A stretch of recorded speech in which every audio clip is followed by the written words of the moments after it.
And she's here now in the studio with us from 420 Radio. It is the lovely Marijane Baker, and we met at 420. Thank you for coming in. Thank you for having me. And, no, that's my mic. There we go. How about that one? It better be number one. Thanks for having me. There we are. Alan. Fantastic. Nice to see you here. Let me get rid of that thing and pick up some tones over here. Russell is here, of course. Thanks for coming by and having a relaxing Tuesday afternoon. What do you think is going on right now with the politics? Where's your head at with this? I'll set the stage for the listeners. We have Marijane is also a podcaster. She's on, where do we find you, first of all? 420, right? 420radio.ca. 420radio.ca. And your show is how often? Our show is Friday nights from 7 to 9. It's a 2-hour show. 2-hour show, Friday nights. I've been on there a couple of weeks ago. I guess it was the week after 420, I think I was on there. But, so we are in Ontario. We're in Toronto. We're going to have looks like a new government, one way or the other. The leader of the current government, who's blaming us now for deciding to choose one or two of the other governments because she led us to a place where there was no alternative, is stepping down or something. She will lose the election. She's already said this, her own self. I've screwed it up so badly, but if they get it, they'll really screw it up. It's one of my favorite campaign slogans. But what do you think's going to happen? Where's your head at with all of this?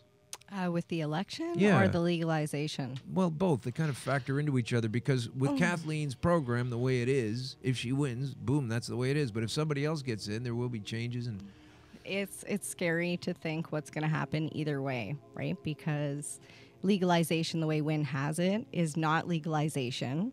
And if anybody else gets in and decides to change the program, then it's still not going to be legalization as we know it today, right? So, what do you call legalization? This is the hot button topic. I mean, there's legalization, there's recriminalization, there's decriminalization, and there's everybody has a different take on it. So when you hear legalization, I mean, people get happy about this. They do. I have a lot of friends that tell me, you should be excited because legalization is coming, and they don't quite understand that once legalization happens, you still will not be able to consume cannabis, whether, you want to smoke a joint or, have a cookie anywhere outside your own private residence, which is scary because, the first thing people are going to do is light up a joint on the way to their friend's house and think it's okay. And, if a police officer sees you, they still will harass you. Yeah. It's amazing when we don't really want that. No. And we talk about living in this, this election's coming up. And it's not a mistake to me that when you say that, it sounds like the selection. Because it doesn't really matter who's gonna win. They have already gone to the police. They didn't go to people like me. They didn't go, well, we should talk to some people that might have been using this stuff and have turned their health around, because maybe we don't have all the answers. Because if you don't have any official data, because it's been illegal and you can't research it, of course they're not going to get that data at the hospital. Yeah. They pretend it's not there.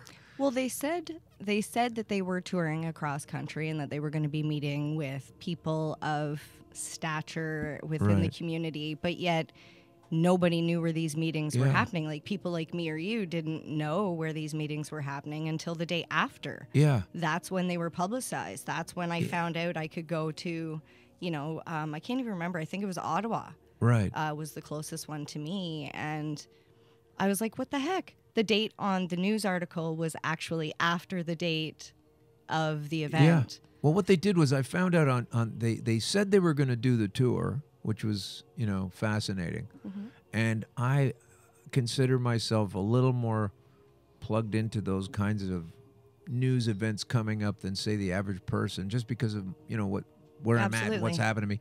And I found out about the Scarborough one, which took place about 6 clicks down the road from my place. Okay. The day after. And I couldn't believe it. And and then I found out that they had listed this tour on the justice.gov website. And all it said was that they were embarking on the tour, but they had none of the cities, times, dates, places on there. So the media were going, the local media were attending. You know, the Lethbridge Gleaner or whatever would show up at the various whistle stops, and then they would talk to them, and then there would be both on-duty and off-duty police officers there. Yeah. And that was it. And then tomorrow we're going to be somewhere else. Like, what is that? I don't know. We need to call them into account. It's ridiculous. First you have a cop set it up, and then they secret their ass around the country and say, well, this is kind of how it's going to be and what we want to do. Okay, see you, bye. And then it's in the paper the next day. Like, I mean, it's so not on board. I'm just not going to sit back for 80 years like we did last time. Yeah. So I don't know exactly what's going to happen, but, you know, It's definitely interesting. June 7th is going to be a very interesting day. June 7th is, of course, Thursday. We have an election coming up, and 2 days. 2 days from now, yeah, it's going to be pretty interesting. What do you think about when you think about decriminalization? What would that mean to you? Okay, I like Tommy Chong's model of, we'll call it legalization, would be just stop arresting people.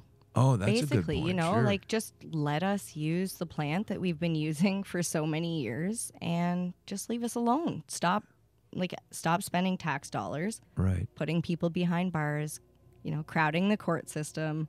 Yeah. For what? Well, I think they don't really teach, unless you go to law school, they don't really teach these phrases, because a lot of people that are saying, yay, it's going to be legalized are thinking that. Yes. And they're believing that it's going to be, oh, it's not a problem, it's legal. What legalized means is if you've ever read a contract, that there's that much kind of legalese wrapped around being able to light up or do an oil or an edible or something. And even when this stuff, you know, however they usher it in, then you've got this other waiting period on the liquids. Oh, yeah. And the edibles. Let's talk about capped THC limits, too. Okay, let's talk about it. I don't know much about it. Okay, go for that. So apparently you're a fan of concentrates, as am I, because sometimes you need higher THC. Right. But licensed producers and stores like the Ontario Cannabis Store will only be allowed to sell a certain amount of THC levels. So stuff like shatter and rosin and resin, that sort of thing, like the thicker oils, you won't be able to get from the Ontario Cannabis Store because they won't be allowed to sell it. Oh, by the way, we're boycotting the Ontario Cannabis Store on the show and forever, and don't go there.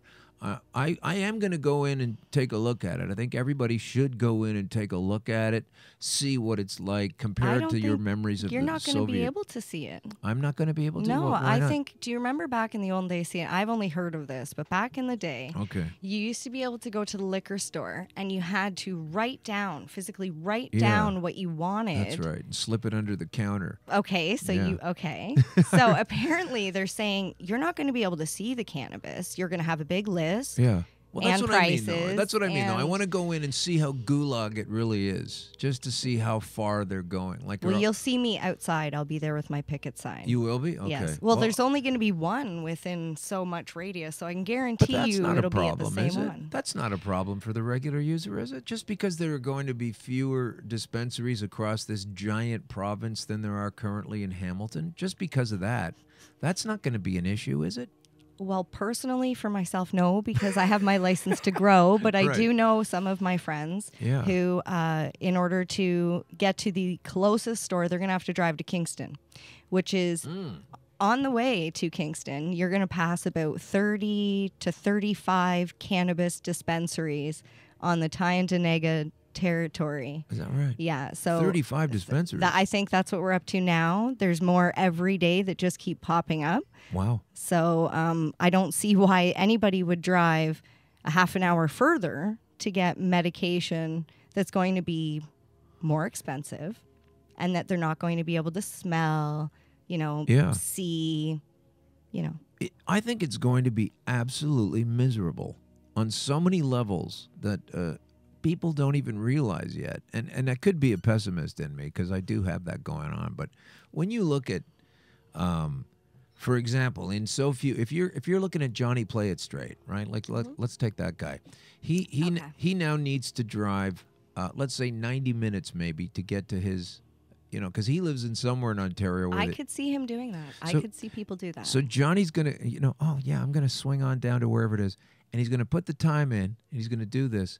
Now, once he gets to the dispensary, if he's doing that, to me, then he's doing it enough that he has it in his blood at some level. And don't you think cops are going to start to kind of stake out areas where dispensaries are and start tagging and looking at drivers that are always going to test positive for cannabis, but the matter of whether or not they're high or impaired is another issue. Oh, yes. Driving while under the influence. Right. That's what you say. Huge topic. That's what they say. It's going to be huge. So you're legally going to have to drive to go to some place so you can get stuff to bring it back to your place. So there are people who Johnny Play It by the Book is going to have to do like 3 hours of driving every time he's going to pick up another load, you know, another dose, or if he's recreational or medicinal, whichever it is. It's still going to be in his blood. He's going to put in 3 hours. He's going to maybe do 6 hours a week driving, which is going to expose him further to the potential of arrest just by mathematically. Well, by being out there that I'm much. pretty sure. I think the limits that they're talking about is in like measured in nanogram size. Yeah, I don't have that idea in my head. I think how it was like is. 3 to 5 nanograms. Now, to give you a little idea, it's 2. Somebody, it's 2 nanograms. Okay, so somebody that I follow on YouTube said, you know, I fart 2 nanograms. Is that what it is? Well, I mean, if you think about it, somebody like you or I that consume cannabis every day, I could not consume cannabis for like 2 weeks and still test positive. Yeah, which means you're impaired, which means you're going to jail. I can't even ride a bicycle under the law of really? Driving under the influence of cannabis, which is ridiculous. Yeah. So that's where we're at right now. We won't be able to. Now, do we have current testing at this point to find out if the driver is impaired on Xanax, or is impaired on Zoloft, or is impaired on a combination of other pharmaceutical meds? Do we have any kind of test like that, or is it just alcohol right now? Right. Okay. So, from my understanding, the police are supposed to be trained in driving under the influence of any kind, right, whether it be pharmaceutical drugs or, you know, illegal drugs or alcohol or, you know, basic lack of sleep sometimes. Sure. You know, I've been in a fight exhaustion with my ex-boyfriend, and I tell you, I was a danger on the road. I knew enough to pull off. Right. You know, so the problem with that sort of system is it's at the police discretion, right? So it's their judgment. Yeah. And you know as well as I do, if you catch somebody on a bad day, their judgment can be skewed. Yeah, we've seen some instances here and there of police discretion going awry. I don't think you have to be all that well read.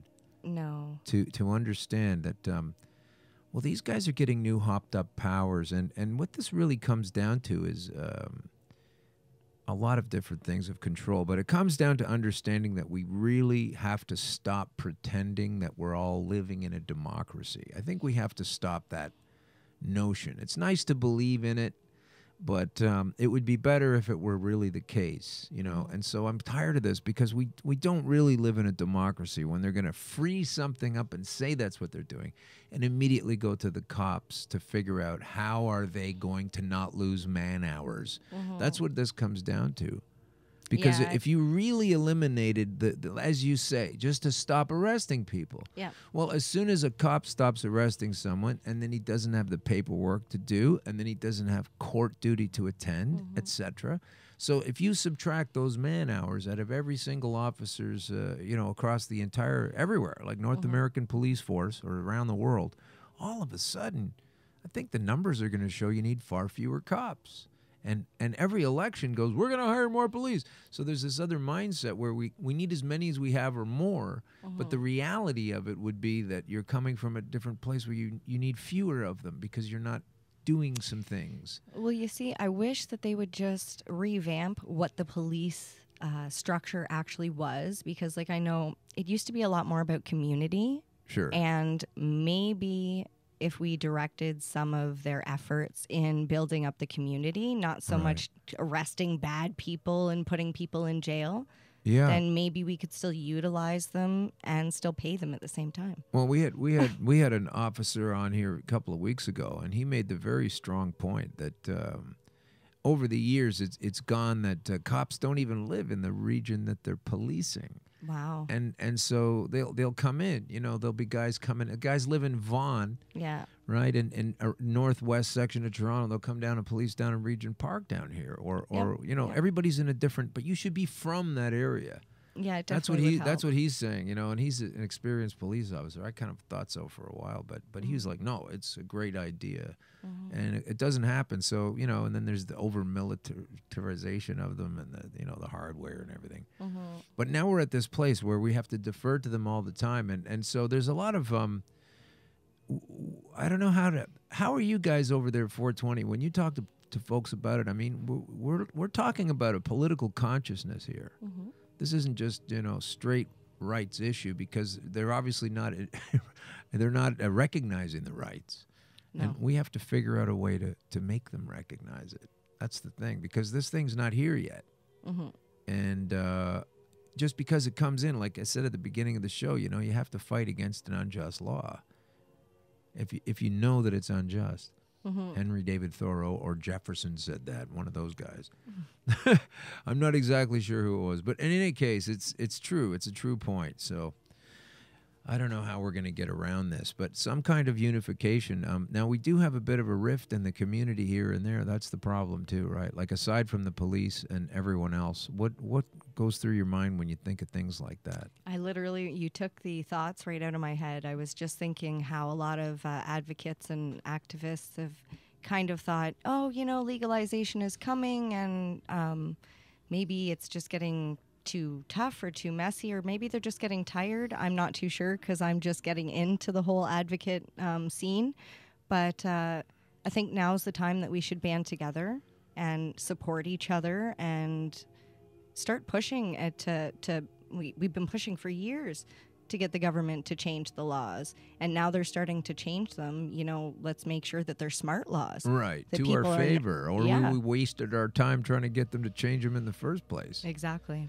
Yeah. So that's one thing we have to do, but I don't think we can have a leader. I don't think we can do that, because this is always what corrupts. There's a problem, and then so many people don't agree. There just has to be this I think we can all agree, regardless of who we're doing business with or not, that we just, like you say, we just want to be left alone to be able to, medicate. Yeah. If I were arrested every time I got caught doing what I was doing, I wouldn't have been able to live. Well, see, it gets down to that. It gets down to that level. Well, here's the issue that I have. It's my body. I went to the doctors. They gave me all sorts of pills. I took their pills. It almost killed me. Right. I found cannabis, and it's the only thing that seems to help. So I don't understand why the government is trying to control that. Because of the children. You're not listening. It's because of the money. Oh, right, because of the money. Oh, yes. Sorry. I'm tired of them using my child as a scapegoat for that. Too. Me too. And it's not even a really good excuse, because the answer is you teach them. That's three. That's the 3-word answer is you teach them. That's what about them. It's almost like that lady in The Simpsons who screams every episode, but think of the children. Right, that's it. I mean, you have to tell the kid, one of the first things you really got to nail into a kid and just burn it into his brain is this thing called the road, and to look both ways before you cross it.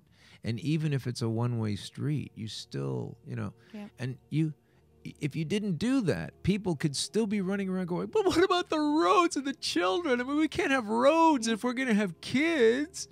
Yeah, you teach them not to run across. Like, it's a very dangerous thing if you just ignore the physics and the use of the road, and you ignore this to go across it.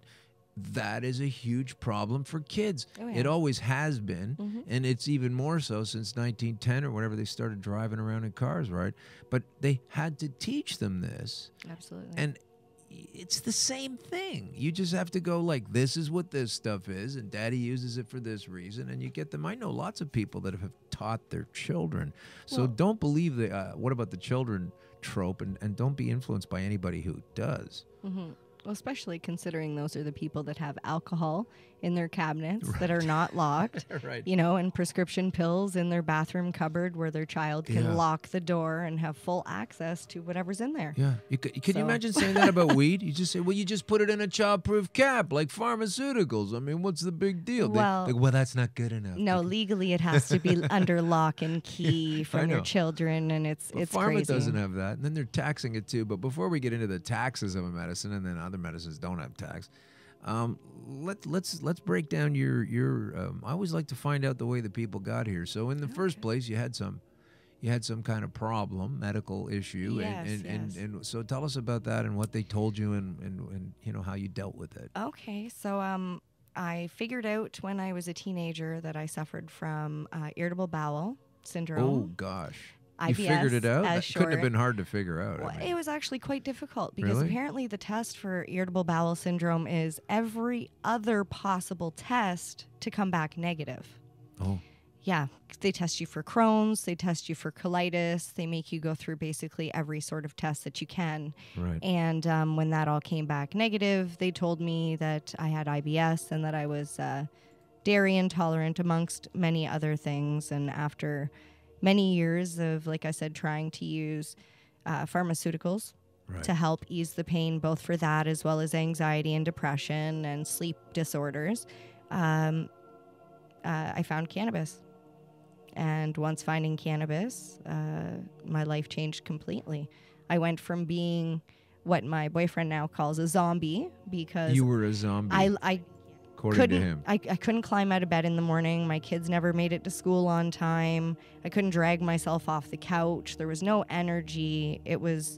They had me on Ativan and Trazodone and Cipralex. And you had a symphony of side effects with these things? Absolutely, but don't worry because we have a pill to fix that side effect for you, right? Yeah. So you caught in a spider web at that point. I did. I ended up spending, I think it was 8 hours on the bathroom floor, not being able to physically see the toilet with my eyes open. Wow. It was very terrifying for my boyfriend, let's just say. And since that day, I have not used any pharmaceuticals. I might take the odd Advil, and that's if I absolutely have to take something. Right. But I use cannabis oil and just dried flower and concentrates. And you had those 3 drugs going at the same time? At the same time. Well, like you have a schedule, but it's like a toxic cocktail. Right. Yeah. And the thing I hate about it too is you have to, people get concerned about, when should I take the cannabis?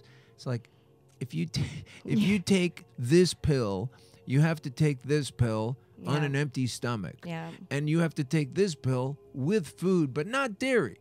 And this one you have to take before you go to sleep. And this one you have to take with no liquids. I had you got like all this 4 shit alarms. going on, right? I had 4 or 5 alarms on my phone that would go off every day, and it would tell me what pills I had to take at that time. God. Yeah. It went from being like 9 different pills a day to being none.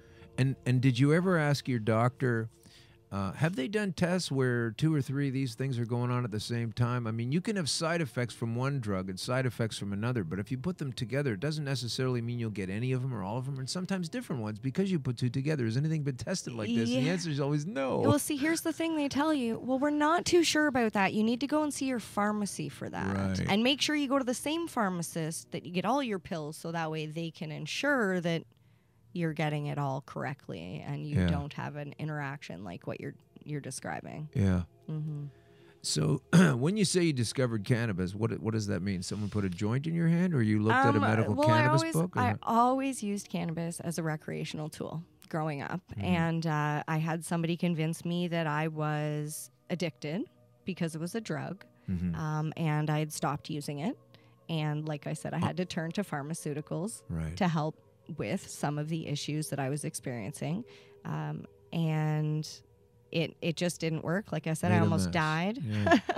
And I vowed that night that I would never do that again. It was the worst. I wouldn't wish that on anybody. And I had asked my doctor, I'm found cannabis, I'd like to use it. And he had said, yes, but MJ, that's not covered because I'm on disability. And they're like, well, that's not covered, whereas your Ativan is. Sure, all that stuff is covered, yeah. Right. That's the other thing we're going to have to push forward. this now brings it, you know, they do all these comparisons. When I say they, the implementers, the freaks at the top, they do these comparisons, and then they don't follow through. Yes. Like, for example, they compare it to being as perilous as tobacco, even though it isn't. And but then they won't let you have the rules that tobacco has. Like, for example, you have to smoke 9 meters away from a doorway. Well, you can't smoke a joint anywhere. Or you could be walking down the street on your way to catch a streetcar or a bus or something, and you could smoke a cigarette. But if you do a joint, then that's a problem, right? Like, I thought it was like tobacco. Well, not in that way. I mean, they've just sort of shaped it into this. They've perceived it into the worst sort of, you know, aspects of each of these things. They compare it to alcohol. They say, oh, we're going to have to sell it at the alcohol store because, you know, and you go, well, I'd like to get some of that kind of Captain Morgan weed with the kind of funny, oh, well, no, we don't have any kind of funny cartoon characters or any kind of endorsements or any kind of celebrity whatever, so we can't have any of that stuff, right? You can't have a guy doing a sexy whiskey commercial type of thing with a joint. Like, they go, well, it's different, you know, like this. They can't seem to get a cohesive thought pattern on what it is. It's like the other bad thing for a ways, but as soon as it breaks into a freedom, then we don't do that with weed. And they just keep doing it all over the place. This has to be stopped. I totally agree. We have to say, fuck off. We get to look at this in any way we want. Yeah. You know, and it's not something that that people that are reasonable understand that if, as long as it doesn't go like this, we don't really have this democracy, and we have to basically create it. We have to make this shit. You know, well, I think too many people just don't listen to shows like this, and they spend more time watching the news at 6 o'clock for their 20 minutes or half an hour, and they get what mainstream media is putting into their ears, right? And that is that legalization is going to be passed through the Senate June 7th. Problem solved. You know, legalization is coming soon. Yay, we should all celebrate. So yeah, that's the problem, is that they didn't bring us to the table. They didn't bring me to the table. I would have thought they might have brought me to the table, not from any other sense than of my background, which is a relatively famous guy in this country. I worked on a show, and I know a lot of people in the journalists and the like that said, look, we can't have you on because you can't say these things, you know. And all I'm saying is I claim I got stage 4 cancer, and I claim I used cannabis to help me out of it. Why can't I say that? I was speaking at Lyft on the weekend, a couple of weekends ago, right? Last weekend. Yeah. And I was invited to speak at a booth that is cannabis themed, as you can imagine, at Lyft. And it was at the cannabis themed Lyft show. And I started talking about Bill Blair, and they cut my mic. Like, well, I was 2 minutes into a 20-minute agreed upon thing. Like I get a lot of people don't want to hear this, and they don't believe it. And maybe if there are wives or husbands of police officers now, they're angry about listening to my opinions on the matter. But when you're a weed store at a weed expo, and you had the chance to see the kinds of things I talk about, I don't understand bringing me on and fading the mics out. I mean, that was, where else am I supposed to say these things? They'll get the mainstream freezing me out. But this is what I think we get down to. How long have you been using cannabis again? I started using cannabis when I was 15 years old. Okay. And that was just recreationally. Okay. Yeah. But medicinally, it's been now since 2011. Okay. So a good 7 years medicinally. So have you noticed that when you're using it, when the cumulative effect of using it is that it does bring in other perceptions of circumstance, all kinds of different things. And that is, I think, what the biggest deal is about why they don't want it to be legalized. I mean, legalized, I should say. Why they want to control it to the point of legalization. Yeah. I really feel like if enough of us understood the ways and means that they're, squeezing us out, and you get those realizations from using cannabis, they wouldn't know what to do. I mean, that's why they're blocking it out, I think. Yep. I always like the phrase, why can't we all just get get along? That's it. I know that one. Yeah, that's a good one. But so when you guys are doing, when you're doing shows, like what kind of things do you spend time talking about? Because there are a lot of different cannabis themed shows on. Mine was specifically not getting wasted and just more talking about the rights and the science of it. But what kinds of things do you do on 420? Oh, well, we talk about everything, really. We talk about how to make your own edibles. We talk about how to grow, how to make tinctures. We talk to some companies that are up and newcomers that want to talk about, how they got into the business. Right. Yeah. And it's always a good time. And you're finding that, like, people, I found on my show that people who are figuring things out are people that were felled with a problem, and then they turn it around. Like, we had Jane Drow on. Do you know her? Did you ever speak with Jane? No. Yeah, she had this incredible illness, and she was able to turn it around, build her show up. She had a lot of viewers. We had her on a while ago, and now they've wiped out her show. Yes. So this is YouTube, this platform here. Like you say, that more people need to listen to shows like this, and all of the shows anywhere near like this are getting erased. I did out. hear about that. I think the answer to that was they opened up a weed tube. I don't know. Who did? YouTube? No, probably not YouTube, but I think someone else just got fed up of YouTube taking down all the cannabis related links or channels, I guess, because they say if you look like you're promoting the use of cannabis or sale of cannabis in any way, whether it be to minors or people of legal age, that your page will be taken down. And what other product has that going on? Nothing? Nothing. Oh, yeah. Yeah. It's very upsetting because the better we do at this show, the closer we get to cancellation and disappearance. So we are. It's a good time to do a little plug on that front, actually, folks. I just want to make a little official announcement. All right, so here we go. Yes. Why can't we hear that? That's crazy. Yeah, all right, so...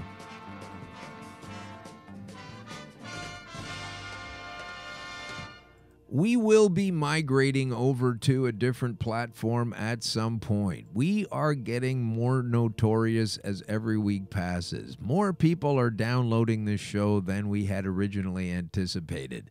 This is all good for us, but the more we start to peel back the layers on what's happening here, the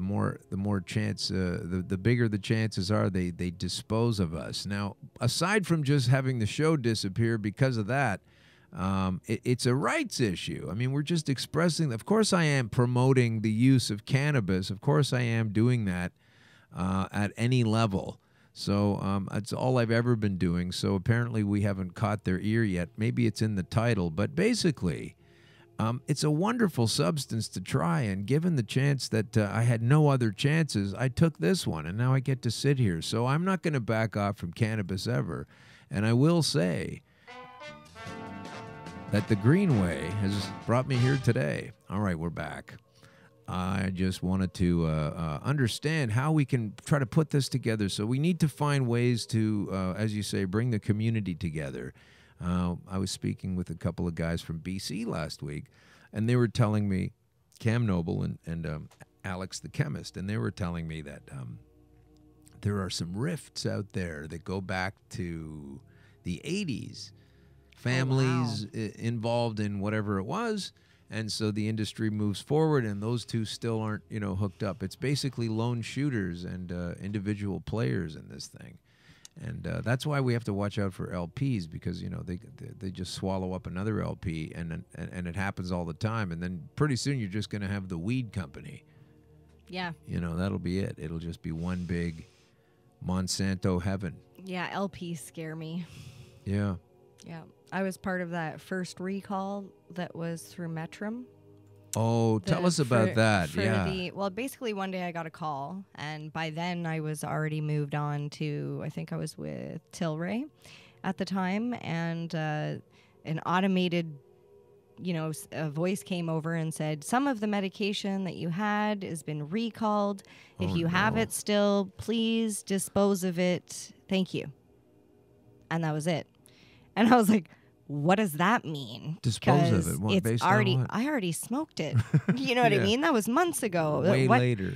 And the weird thing is, I'd called Metrum and found out it was the Girl Scout cookies, which turned out to be the same strain that I had called to complain about, because actually I didn't complain about it because it was the first batch that actually showed up on time and was the right weight. Oh, really? Yeah, so I didn't complain about that. I called and said, yeah, I got it, because I was on like a first name basis, had the guy's number, because they had messed up so many times with my order by that point that I'd called him and said, this Girl Scout cookies, it has a side effect. He said, what's that? I said, it's a really good decongestant.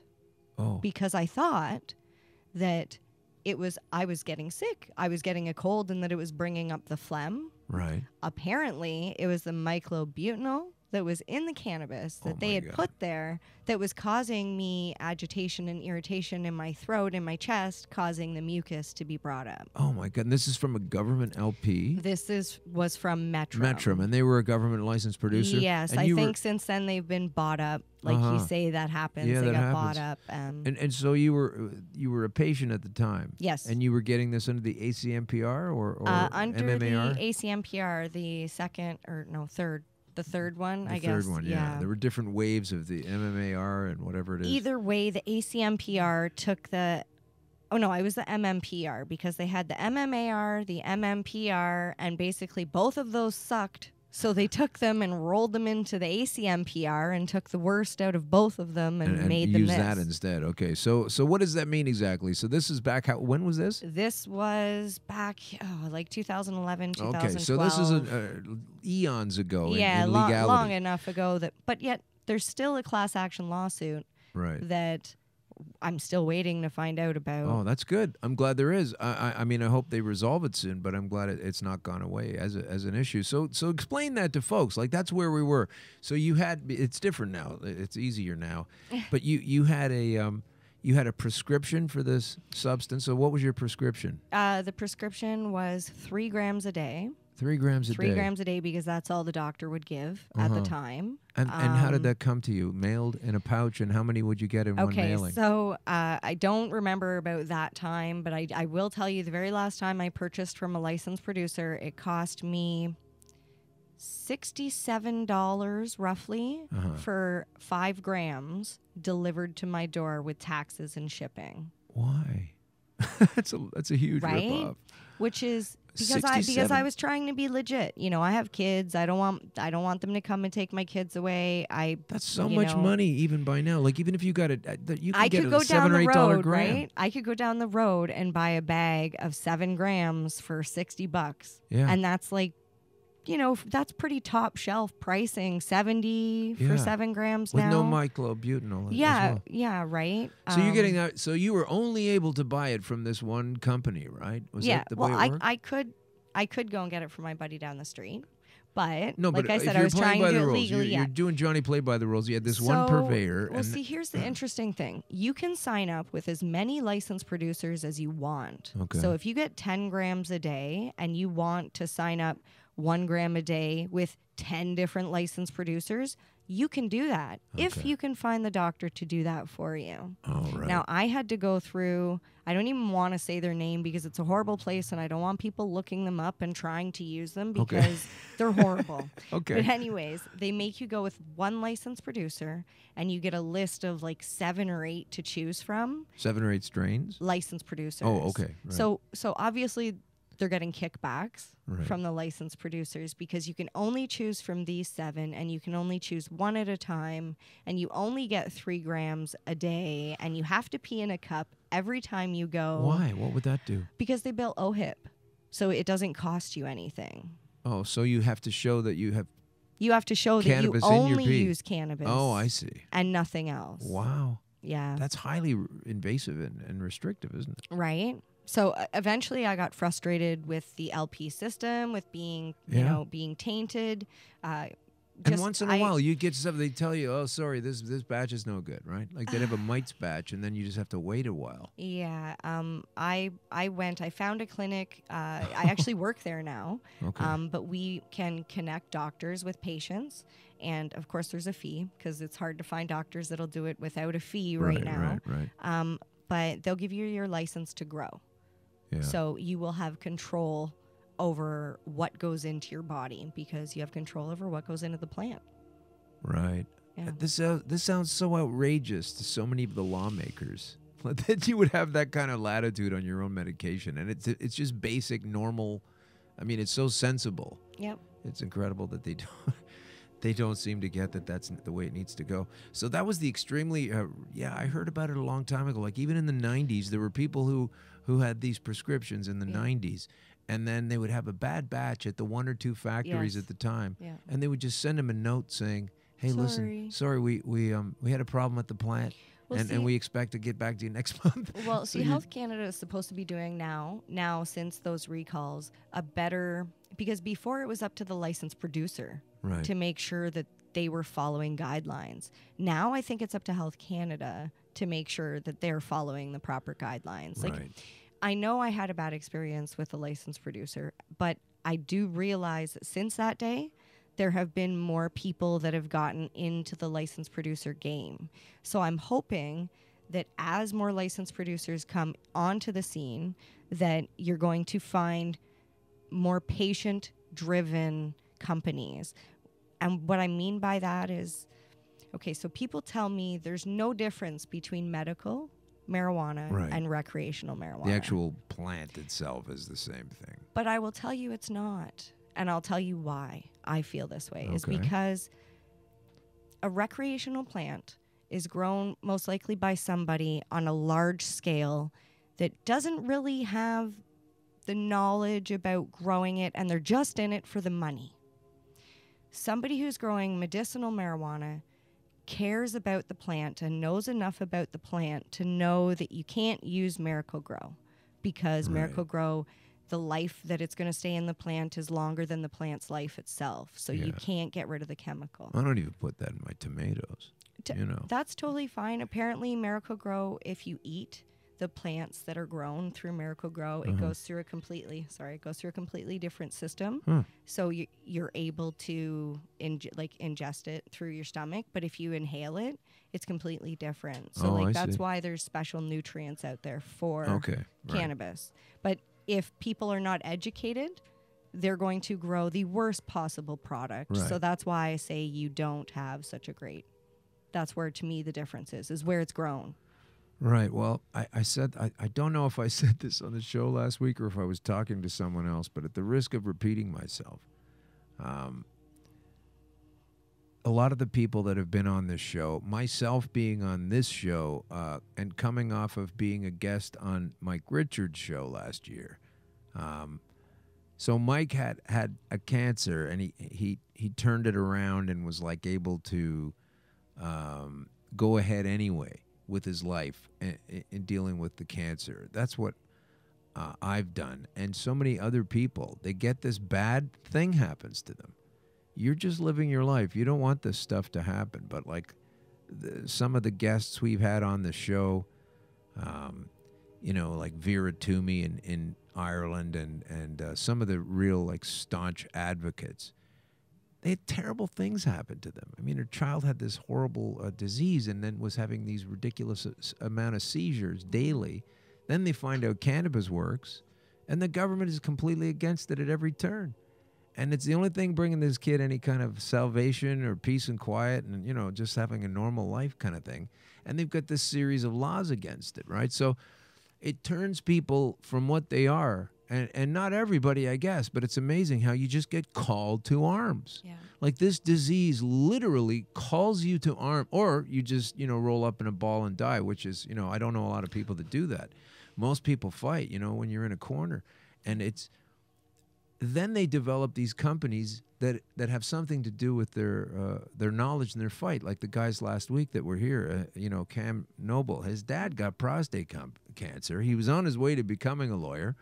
Now he's got this extract company because he went straight to fight his dad's cancer. And so good for him. The point I'm saying is when you lead from the altruistic, if it's such a hard word to find and get your hood around, in these sort of cynical times, but when you're coming from the place of, I want to fix this, I'm trying to help you, I want to, you get a whole different product as that thing plays out down the line than if you're just selling $20 widgets and you made a lot of money that summer. Yeah. And that's what you need to get that out of the cannabis medicine business for sure. Like, it needs to come from a compassionate place. Yeah. And I don't think enough of that happens with pharmaceuticals or most things. Most things in the society are not for that. But so many of us are doing that. You're just trying to help somebody out. You know, and I think that's a better shape of society if all of the byproducts are coming from people that are trying to, you know, meet goals of love and altruism rather than just straight up, you know, shark-filled capitalism.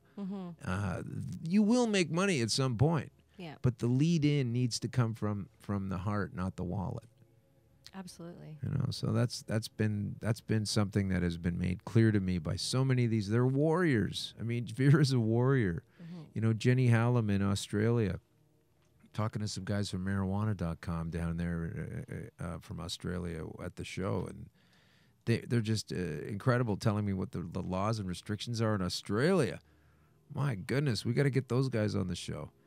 Are you familiar with a lot of the different, do you keep up with all of the different legal sort of entrapments around the world and at least North America, or at least the provinces, or now too busy? This might be showing my age a little bit, but I just recently started paying attention to what was going on in like the, with like legalization. I think it was about 2012, 2013 when I actually, my eyes were open, so to speak.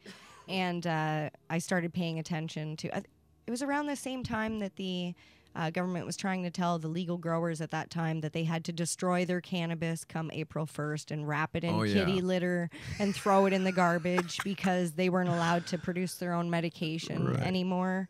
That's ridiculous. It was about that time that I went, okay, that doesn't sound right. What's going on? Yeah.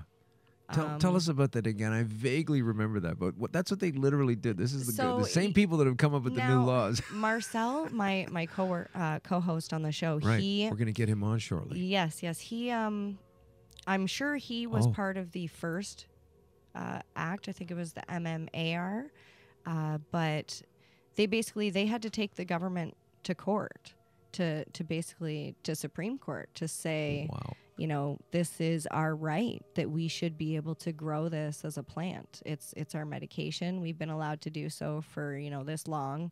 And that was about the same time that the licensed producers had started really amping up the ability to have the medication for people. Right. Yeah. Well, that's I don't know. Like, here's what really rocks me is that when you think of these laws and these rules, and you understand, this is crazy. Like, we sit here and complain about them when they first come out. That's ridiculous. Who would ever? And then you have to realize that this is all coming from the minds of people who are so very concerned that we might addle our minds by using cannabis. And they come up with these series of ridiculously draconian, repressive. I mean, it doesn't even work. Right? I mean, it's not even going to work. Never mind how mean it is. It's not even going to legitimately fly when they... What about the fact that they're going to sell out within the first 3 days? Oh, is that the case? I can almost guarantee you that they're not going to have enough cannabis to stock their stores, which is why once it's passed... Why is it? Because of the legal growers aren't going to be able to provide it all? That's where that is? Well, how many legal growers have they allowed? We don't even know if they're actually allowing micro growers. And are they going to be using the medical license producers like Tweed and Tilray? Is that then going to be taking away medication from the medical patients?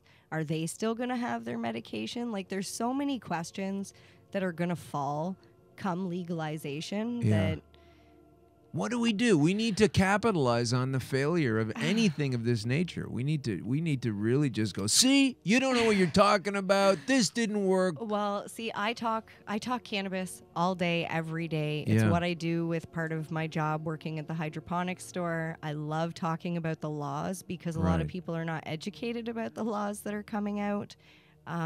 I like to teach people on how to make their own edibles, their own butters, their own oils, because as you said before, we have a 1-year delay while the government figures things out. I put my fingers in like the air quotations here. Those are air quotes, yeah, because they're not really going to figure things out at all. No. So I think people like me are going to be very busy over the next year trying to teach as many people as I can to save their money, how to grow their own medication or cannabis at home, how to juice it, how to make your own oils and tinctures and.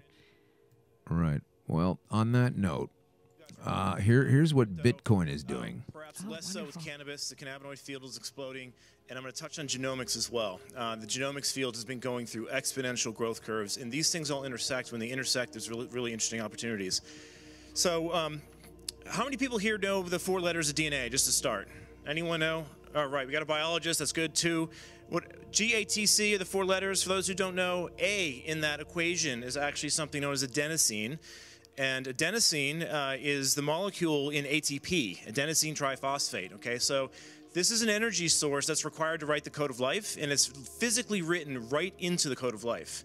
All right, so there's a lot we can learn from proof of work and from blockchain technologies and how to move information throughout time, because biology is teaching us about this. We've got 50,000 cells that all have to run the same 6 billion code set, and somehow they've figured out how to do this and manage mutations. Now, mutations occur, and when they occur dramatically, they speciate things, and when they speciate things, you get new forks, if you will. But oftentimes you get mutations that create cancer. And these mutations are your immune system attacks, and it's kind of sounds familiar to what's going on in the Bitcoin space right now. Small changes people fight heavily over. Large ones, they don't.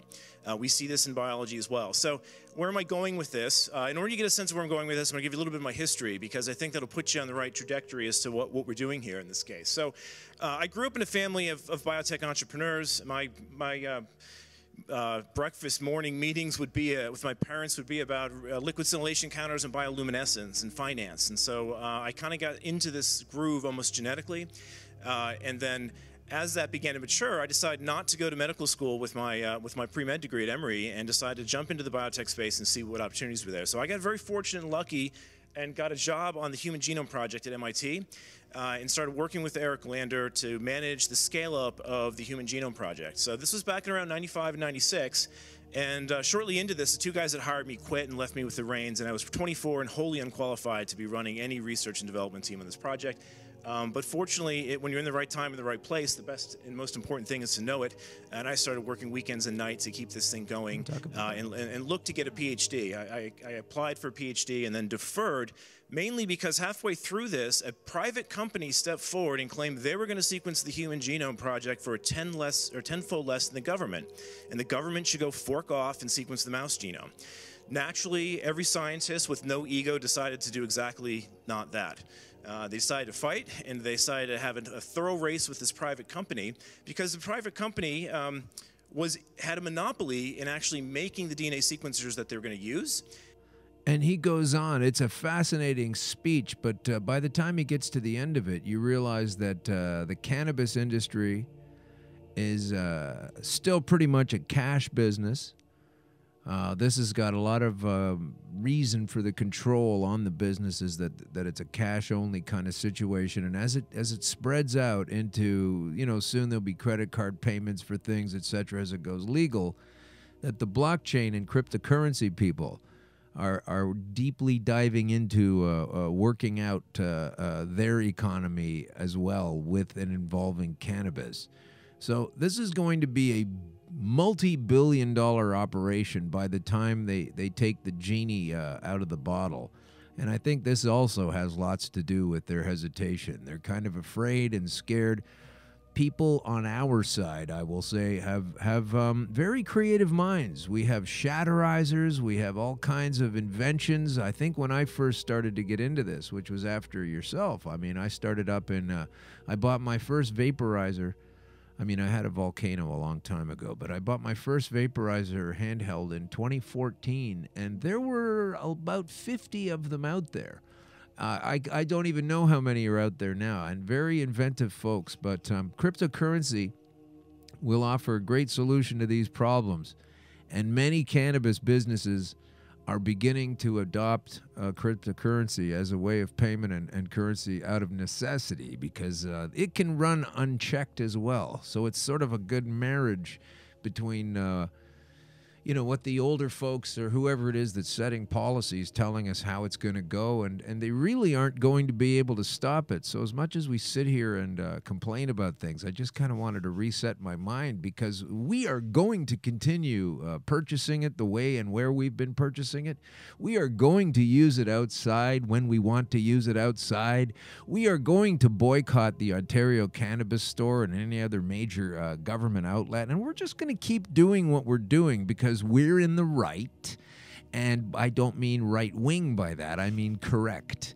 There may be some right wingers that are correct, and there are certainly some left wingers that are correct, and they share that this stuff should not be so held back and repressive, because everybody that can hear me right now is a person who can either personally benefit from this, or knows someone that can or needs to, or could have used it. I wish I had been able to introduce my mother to this substance back in 1996 when she lay dying, and unfortunately I didn't know anything about it. So we're all done waiting. We're all done letting the government play catch up.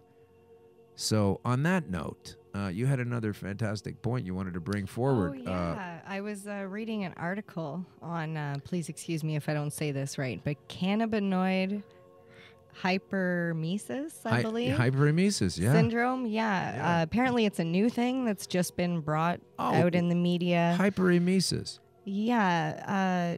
They're saying it's from too much cannabinoids, apparently. Really? Yeah. Extended cannabinoid usage can cause vomiting, as well as the list goes on. It's vomiting horrible. Nausea, vomiting, cannabis? Abdominal pain.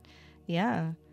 And it's funny because I came across another article within like 24 hours about the side effects of pesticide poisoning. Oh, how did that go? They're surprisingly very similar. It's remarkably similar. It really is. And wow.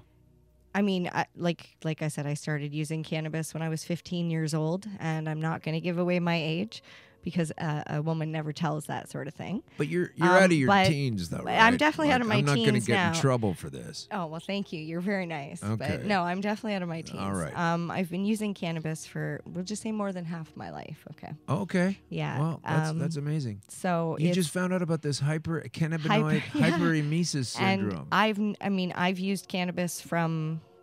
Okay, I've bought cannabis off a guy on a corner on the way home from the mall one day. Okay, I do not advise doing this. You should not purchase anything off somebody you do not know. Oh, yeah. However, I have never experienced anything like they're explaining in the cannabinoid hyperemesis. Signs and symptoms, okay? The long and short-term effects, can you imagine? Are associated with behavioral effects leading to a wide variety of effects on the body's systems and physiologic states. The syndrome is a paradoxical syndrome characterized by persistent vomiting, as opposed to the better-known anti-emetic properties of cannabinoids. The better-known ones, yeah, the good stuff. Specifically, cannabinoid hyperemesis syndrome takes the pattern of cyclical nausea, vomiting, and abdominal pain in the setting of chronic cannabinoid use. The abdominal pain tends to be mild and diffuse. There are 3 phases of the syndrome: prodromal, hyperemetic, and the recovery phase. Yeah, and so you're saying there's a lot of, this is the retching and the vomiting. I can never imagine ever doing this. I can tell you that. Retching can occur up to 5 times an hour. I mean, you don't have a cannabis problem here. You've got something that was on the cannabis, right? That's what you're saying. I've got right here on my phone an article that talks about pesticide poisoning and acute pesticide poisoning and what the symptoms are. Here they are. Yeah, here we go. Excessive salivation, tearing of the eyes, diarrhea, nausea, vomiting, difficulty breathing, abdominal pains. Okay, so are you going to read the chemical sheet now? Because you're reading the same thing about the cannabis. Oh, that is the chemical sheet? This is, yeah, no. This is, I thought you were rereading No, this is from healthhype.com, and it's 10 acute pesticide poisoning symptoms.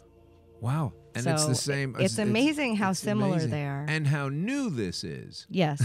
Yes. How new this is. Now, I wonder what we can do to solve that problem. I wonder what we could do. I know what we could do.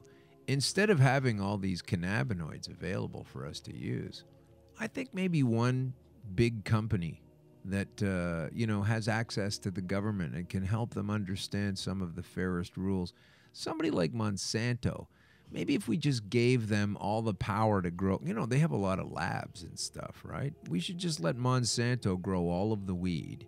Sure. And then tell everyone that if you don't have that kind of weed, they could put some kind of thing in it. So if a cop came by and scanned your weed stash and it doesn't register properly, then you've obviously got some contraband, and off to the station we go. Well, that's kind of scary because once legalization comes, that's one of the things that people have to be concerned about is if they're caught with legal non-sanctioned, cannabis, non-legalized, non-regimented. From what I had been told by my boss, who is he's really knowledgeable with C45 and what's coming up, he had said that the majority of the C45 is about seizure of your property. Wow. Yeah. So I advise people, don't just watch the news and say, it's going to be legalized and yay, let's smoke a joint. Because heard it's going to be legal. That's nice. Yeah. No, go to the government website and click on C45 and read the amendments that have gone through and see what's been changed and educate yourself and hopefully advocate and educate your fellow peers. Well, we do have 40 proposed amendments. Proposed amendments. 40 proposed amendments from the senator folks that want to change the existing, verbiage in there. And you would think that maybe some of them might be in our favor. Yeah, Don Davies did a great job in the beginning in the NDP when they were trying to get it through. And he had a lot of good amendments that they kind of just went, meh, and didn't listen to. Yeah. It's nice to see that they did take the height restriction off the cannabis plants for the at-home grow because it was something ridiculous. That is crazy. But see, I think that kind of thing, though, that is how they really stick it to us. Because, first of all, it's it's like being in a contract negotiation. And you go, look, I'll do it for $1 million, okay? Yeah. And they go, listen, we're not going to give you $1 million. And then you take $200,000 and that's all you were going to get. Yeah. I don't think they could really expect that they were going to have the manpower to enforce that if everybody that has a grow op that's legal, they're going to make sure the thing's less than 6 feet. I mean, that's like saying, okay, you can have a bird in your house, but no flying around with the wings that are naturally occurring on the bird. Like, the plant's going to grow to the size the plant's going to grow. See, my fear is they're going to say, well, we need a task force. We need a crew of people to ensure that people are abiding by this 45 different...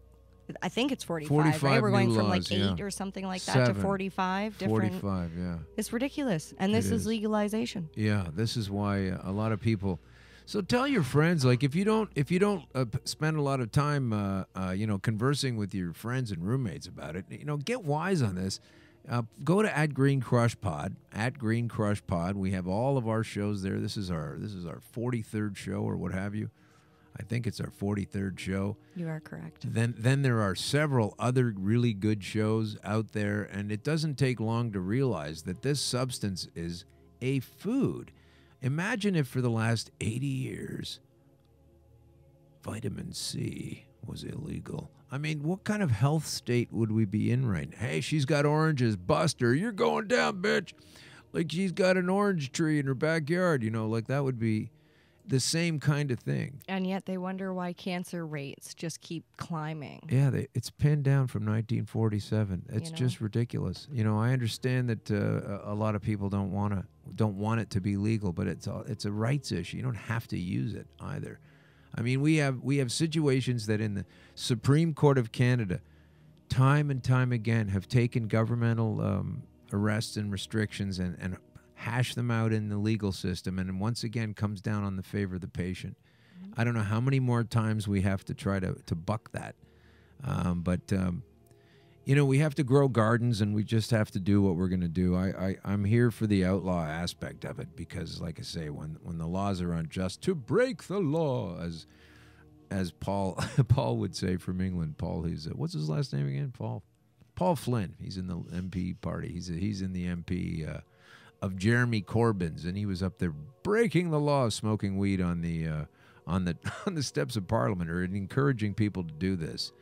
That is what we're going to have to do. We have existing problems with this substance, and now they're going to just complicate things further. So I kind of wanted to be done the show after a year. I kind of thought, maybe I would do 6 or 10 of these and sort of get it all out in the open.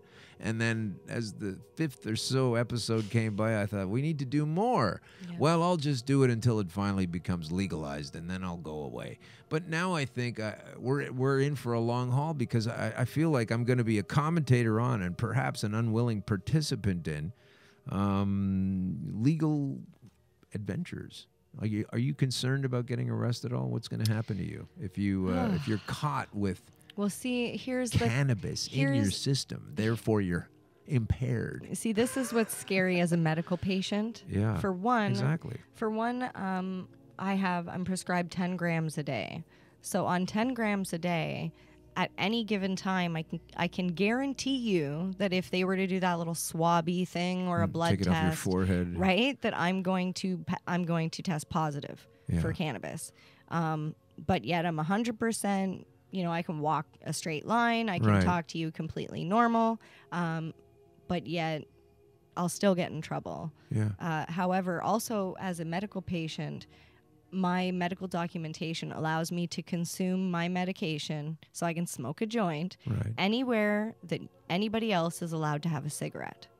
Right. That's where you're allowed to do as a medical patient. As a medical patient. So my fear is that once it becomes legalized, that a lot of people like me are going to be questioned and harassed by law enforcement because they're just doing their job, trying to ensure that people are following the law that says you cannot consume in a public space. And so then what about the people who are always only in their minds taking it recreationally? Like they're not allowed to smoke it anywhere outside? Not at all. There's going to be, from what I understand, no vape sites like the Hot Box. I know that they were talking about that they were worried that they were going to be shut down, and they've been there like 20 years or something. Yeah, it's crazy to think that, the neighbors didn't even realize they were there because there was never any friggin' problems. Right. Yeah, it's not like some, up north drunken bar where there's fights every night, right? It's a different scene. My nanny, she always used to say that she lived up in like Burnt River, and she said you can tell when the people would come and they'd drink because the kids that would drink, they were loud. They would leave garbage the next day. Yeah. She said when the smokers would come, you might see the odd lighter flick in the bush, and she said nothing. Rest of the time, no garbage, nothing. But that is the scary thing, is that scary as in, okay, here we go. I'd be more concerned about the legal system because there are some good lawyers out there, and someone's going to get dipped in the test pond. Yeah. Right? Someone is going to get arrested, and the rest of us are going to go, hey, you can't do that to that guy because we all do that, and it's unenforceable. Well, I'm afraid that there's going to be too many people that are, Johnny Do-Good, that are just going to take the fine and pay it.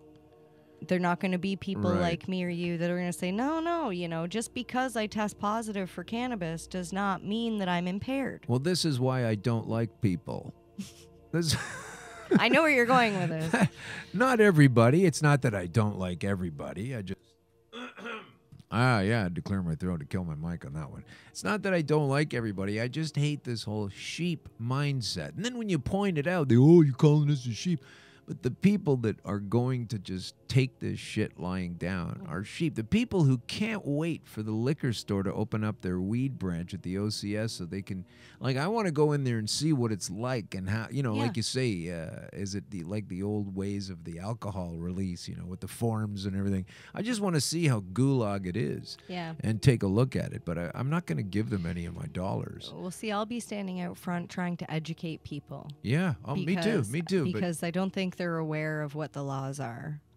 No, so you're saying that, and let's talk to those people now specifically. So those people that are excited about legalization means it's going to be legal, and they don't really understand what's going on. So they're going to be able to go into one of these places. Sure. Let's say they're charging $10 a gram. Let's say they're charging 11 because it's going to be tethered into the next provincial budget. As soon as this thing comes out, it'll be $10 a gram. And as soon as whoever the hell it is next time, they're going to go, and we're going to raise the tax on this as well. So now it's $11 a gram. And then, of course, they're going to be even more angry at the places where you can get it for $3 or $4 a gram. Well, yeah, because they're adding the 10% excise tax. Yeah, sure. It's not going to work. It's and not then sustainable. the HST. Right. So let's say it's $11 a gram. Well, let's say 10 if it's easier math, whatever you want to do. So you're going to go in there, and there's going to be different kinds, right? There'll be one that's $12 a gram. There'll be one that's $9 a gram. Sure. But it's all going to be $10 a gram kind of thing. So you're going to go in there, and there'll be different, maybe, this is Blue Dream. This is, Acapulco sort of fool's gold. We didn't want to give you the real deal on that one. This is, and they're going to breed down these things. That's how anybody is going to be able, anybody, right? As long as you're old enough. Yep. You just go in there and you buy that. Then you have to take it home in this boring little package and keep it hidden from everyone and make sure there's no children around, unless you have kids at home because they live there because you're a parent. And then, well, we didn't think that part of the plan through. But you have to control yourself enough to smoke it at home or partake of it at home or in the backyard. Well, what if you live in an apartment building? Well, this is what I mean. You've got someone living in a home and someone who has a space. backyard, and that guy gets, that's not enough, but he gets both of those regions, or she gets both of those regions. And if your neighbor is on the other side of the fence and doesn't like the smell of weed, too bad for them. Is that how it is? Yeah. From my understanding, that's. But if you're living in an apartment building and your landlord says you're not allowed to smoke that in here, then, they're trying to make what? laws to adjust the condo corporations and to be able to say you can't grow a plant in your apartment. Right. But yet, are they going to ban tomato plants? Are there medical people? Do medical people at all live in apartments? Does that ever happen? Do people? Yeah. It kind of happens everywhere, right? This is part of the failed model of the licensed producer as well. Yeah. If you have somebody who's homeless, right?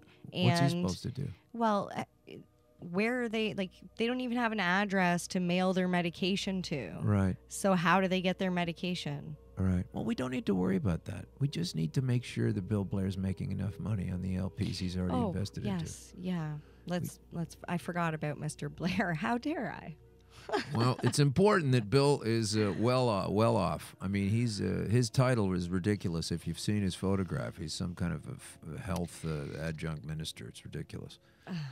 Yeah. Well, listen, we were gonna have Al Rapp on today. He's on 420, right? With you? We were supposed to have Al Rapp and Marcel. And Marcel. And they're not going to be able to come on. Something happened. Oh no, sorry guys. Yeah, sorry guys. It must be me. I talk too much. No, they didn't say that. They just said they just couldn't make it for time or something. So I'm not exactly sure. Well, Marcel's on the East Coast, so he's a little ahead of time for us. Oh, okay.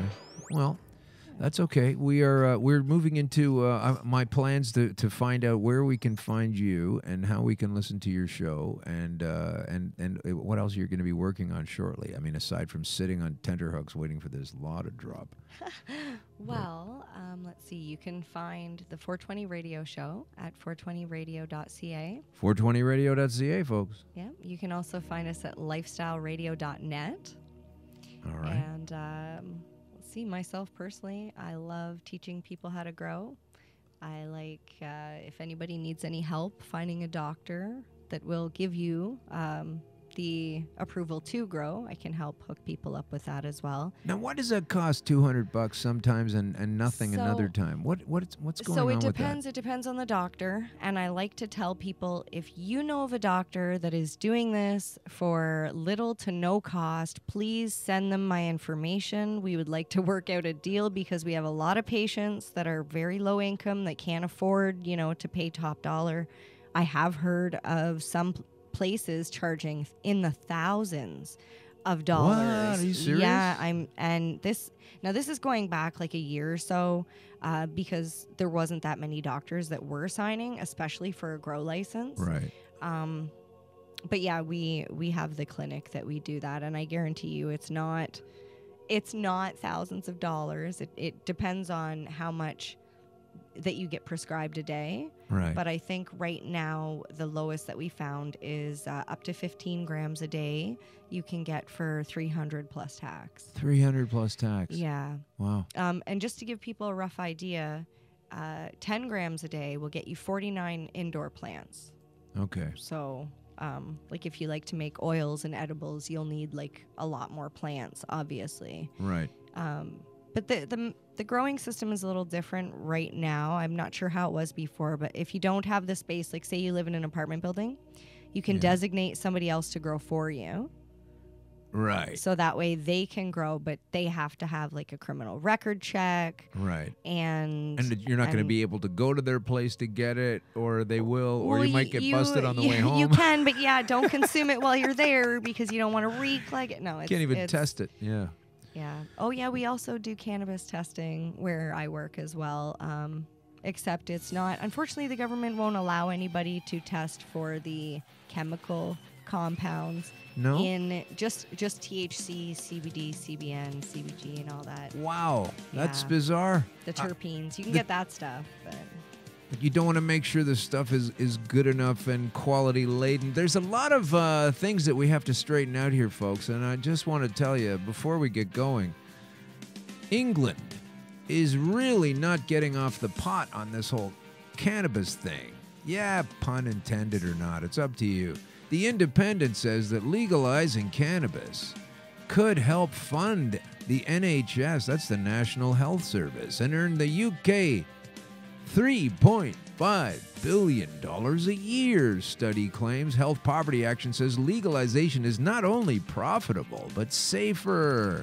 Legalizing cannabis could earn up to $3.5 billion a year, it says. Health Poverty Action, an international development organization, we should ask them about Canada, claims that legalizing that Class B drug would have many benefits, including extra revenue to fund the NHS. And the people want it. That's the thing, is that the people do want it, and I don't understand why they don't seem to figure that out. So we need to understand these hot button issues. You need to go to your government representative and say, listen, pal, the data is in. You need to stop with the repression of information. Stop telling me what you think is going on and what you might believe. And I'm sick and tired of the politicians go, well, we believe that this might happen, and then this is what you're going to vote for. I don't want to care about what you believe is going to happen. I'm looking at the scientific data, and I'm always looking at the fact that I sit here well past my expiry date, having a good time, and that is what needs to happen. That is what needs to happen. You need to access this medicine. It is available for you. It can work. And I'd like to thank my guest, Marijane Baker, for explaining her side of the story, why she had a problem with IBS and how she got rid of it. Not with pharmaceuticals, with the substance that's making this show sitting pretty on the extinction list. Because I might be talking about why this stuff is good stuff, but it is good stuff. And I want you to try it, especially if you feel like you haven't got any other opportunity. My name is Alan Park. This has been Green Crush. We will be back. Green Crush Conspiracy Queries is brought to you by Eggplant Digital Media, some of Canada's finest digital media. Exciting shows. We've got new ones all the time. Check out Your Hood's a Joke. It's pretty fucking funny. And Danish Anwar is a pretty fantastic host. Light them up. Tell them you're going to do it the way you want to do it.